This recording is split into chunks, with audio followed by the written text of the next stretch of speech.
Mais uma crise migratória se aproxima do continente europeu.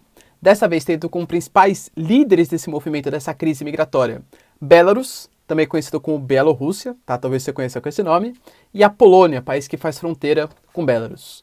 Por que de fato isso está acontecendo? Quais são as consequências? O que isso tem a ver com o último ditador da Europa? E claro, a gente sabe que existe uma questão geopolítica com a Rússia por trás e com outros membros da União Europeia também. Se você quer entender um pouco mais sobre esse assunto, e muito mais sobre geografia, geopolítica, atualidades, polêmicas, notícias, enfim, tudo para você se manter sempre bem atualizado, já se inscreve no canal, deixa seu like e compartilha esse vídeo, que eu, professor Ricardo, conto muito com a sua ajuda. Belezinha? Não esquece também, galera, a plataforma completinha de geografia e atualidades para você pré-vestibulando e concurseiro, link aqui na descrição. Tamo junto, então bora lá pro vídeo, galera. Seguinte, o que tá acontecendo, né? A Belarus, Bielorrússia, também conhecido como Bielorrússia, é um país que tem o chamado último ditador da Europa, conhecido como o Lukashenko. O Lukashenko ele foi eleito lá em 1994, na última eleição que foi de fato considerada democrática pelos países europeus, pela comunidade internacional. O Lukashenko é um grande parceiro do Putin, é um grande parceiro da Rússia, e ele tem um modelo de governo bastante centralizador, tá? Eu diria para vocês até que bastante autoritário. Perseguições políticas, censura, monopolização dos meios de comunicação, enfim, tudo que faz parte da cartilha dos principais ditadores, né? Mas, economicamente falando e socialmente falando, Belarus, ou a Bielorrússia, teve até que um desempenho bastante satisfatório, principalmente comparado aos outros países próximos ali do leste europeu. Ganha muito dinheiro, pessoal, com rota de passagens comerciais, gasodutos, oleodutos, que conectam a própria Rússia à União Europeia. Só que recentemente, o Lukashenko, que aliás é um dos grandes negacionistas da pandemia, para vocês terem uma noção, tá? Dentre as polêmicas do Lukashenko, ele disse que essa coisinha, né? Não posso falar aqui no YouTube, mas essa doença altamente contagiosa, ela nem existia. E na verdade, se você pegar com alguma coisa, uma leve gripezinha, basta você ir na sauna e tomar uma vodka, juro, galera, essas palavras, tá? Vai na sauna e toma uma vodka, você se livra desse problema. Pois é, tá? Você tem doidão em todo lugar do mundo, né? E tivemos eleições recentemente, e eleições que não foram reconhecidas pela comunidade internacional e muito menos por grande parte da população. Tanto que a população, mesmo Belarus não sendo um país com tantos problemas socioeconômicos, saiu às ruas para manifestar em busca de uma solução em prol da democracia. Belarus tem algumas polêmicas, né? Por exemplo, é um dos poucos países da Europa, se não o único, que ainda tem também não sei se posso falar no YouTube aqui, né? Ele sempre censura essas coisas, mas tem como pena de reclusão. Vocês entenderam, né? Enfim, como pena de reclusão. Não posso falar, mas deu para entender. Então é um país, assim, considerado bastante autoritário e que não respeita os direitos humanos, pelo menos na visão ocidental aí que a Europa tem de direitos humanos, né? E o que de fato aconteceu? Nessas últimas eleições que não foram reconhecidas pela União Europeia, a União Europeia começou a aplicar sanções contra a Belarus, tá? Sanções econômicas que somadas, pessoal, pegam uma série de empresas, uma série de produtos, e isso prejudicou, claro, Belarus economicamente. Para piorar ainda mais a situação, a gente teve um jornalista que era perseguido pelo estado de Belarus e estava passando com um avião não para ficar em Belarus, mas estava passando por cima do espaço aéreo. O governo, Lukashenko, falou para esse avião descer no aeroporto, esse jornalista foi preso e, teoricamente, desrespeitou todas as leis internacionais, ou seja, você não pode mais sobrevoar o espaço aéreo de Belarus, que você está sujeito a ser capturado pelo estado do leste europeu. Então, isso aumentou ainda mais as sanções econômicas da União Europeia contra esse país, o que desagradou bastante o Lukashenko. O que de fato começou a acontecer concomitantemente? O Lukashenko alega que ele não tem nada a ver com isso, hein?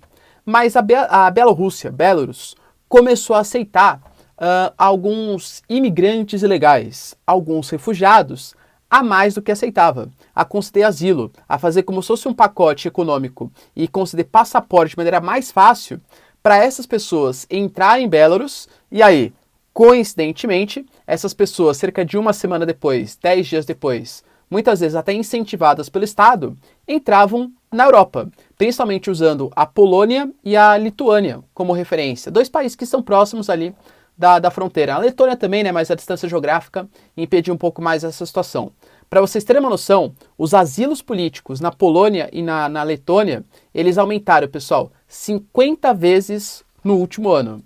E aí a União Europeia começou a falar que, na verdade, Belarus só estava concedendo esses asilos, atraindo essas pessoas, né, de Iraque, Síria, os curdos principalmente, que sofrem na guerra civil da Síria, do Iêmen, Afeganistão também, por conta da questão do Talibã, enfim, só estava concedendo asilo para fazer como se fosse produzindo uma espécie de crise migratória na Polônia e nos outros membros ali do leste europeu, na União Europeia, para causar uma certa instabilidade política. Ou seja, como se fosse uma retaliação às sanções que a própria União Europeia está causando para Belarus. O Lukashenko se recusa a aceitar isso, fala que, na verdade, é inexistente essa premissa do Ocidente e que, na verdade, é uma breve coincidência. Inclusive, dá algumas declarações polêmicas, né? Porque às vezes ele fala que não tem nada a ver, às vezes ele fala, não, mas a minha função aqui, é atrair esses caras. Se depois eles querem ir para a União Europeia, a culpa já era minha. Claro, pessoal, Polônia, Lituânia e Letônia, eles estão extremamente preocupados com essa situação. Por quê? Porque a gente pega esses refugiados, essas pessoas, a gente está entrando no frio, no inverno do continente europeu. Bem nessa área de fronteira existem grandes florestas. As pessoas ficam abrigadas nas florestas, passando fome, passando frio, etc. E aí passa a ser responsabilidade dos países que estão recebendo arcar com esses refugiados. Para vocês terem uma noção, a situação, a solução adotada pelos países do leste europeu foi até a construção de um muro. Tá? A Polônia já autorizou a construção de um muro entre Polônia e Belarus para impedir a passagem dessas pessoas. É um grave problema humanitário. Só que por trás disso, alega-se, inclusive a gente tem o presidente da Polônia falando isso, que está Putin. Que o Putin está por trás de todas essas manobras, fazendo com que Belarus, que com certeza é um grande aliado do Putin, é um grande aliado da Rússia, faça com que essas pessoas entrem no bloco para causar uma certa desestabilização política. Lembrando que a União Europeia já está numa crise entre os eurocéticos, aqueles que não gostam do bloco. O leste europeu, por exemplo, a Polônia, ela vem sofrendo constantemente, cara, sanções econômicas por desrespeito aos direitos humanos, né? Existem alguns países, por exemplo, em que é proibido você expor que você pertence ao movimento LGBTQIA+, cidades assim que condenam veementemente que homossexuais andem de mão dada. Então a situação não está muito legal no continente europeu, com o crescimento de uma direita mais reacionária. Polônia e Hungria talvez sejam as principais referências, né? O Viktor Orbán e o Andrzej Duda na Polônia. A gente tem esses eurocéticos subindo, então seria mais uma forma de desestabilização da União Europeia. Se de fato isso está acontecendo, se o Lukashenko está fazendo de maneira proposital, aparentemente, estou especulando, tá, porque aumentou muito o número de concessões, de vistos, etc. O Lukashenko, ele ameaça tratar como se fosse uma espécie de sanção, uma resposta a essas sanções que a União Europeia está colocando, cortar o fornecimento de gás da Rússia para a União Europeia. Lembrando que o gasoduto que passa por Belarus abastece mais ou menos em 20% o continente europeu. Ou seja, se Belarus decidir cortar o fornecimento de gás, claro, isso prejudica a Rússia, isso prejudica Belarus mesmo, que vai deixar de arrecadar dinheiro, mas prejudica bastante a União Europeia. Lembrando que esse ano a gente já teve a construção do Nord Stream 2, que foi um gasoduto extremamente polêmico, porque a Alemanha conectou um gasoduto à Rússia, reforçando ainda mais a dependência que a União Europeia tem do gás russo, sendo que a União Europeia deveria estar querendo parar de depender tanto de um inimigo geopolítico, e reforça a dependência de um combustível fóssil, né? Pô, o gás natural, quando você queima, ele libera gás carbônico para a atmosfera, que contribui para o aquecimento global.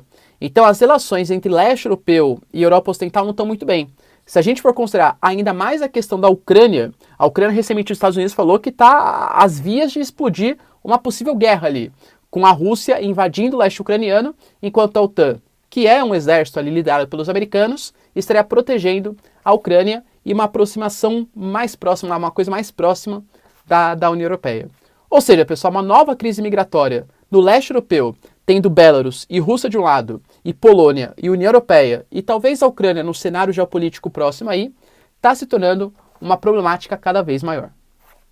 Entenderam o que de fato está rolando? Essa nova crise migratória, mais uma, né, para variar, que está rolando no continente europeu? Se vocês curtiram o vídeo então, já deixa seu like, se inscreve no canal. Tamo junto, beijos, abraços e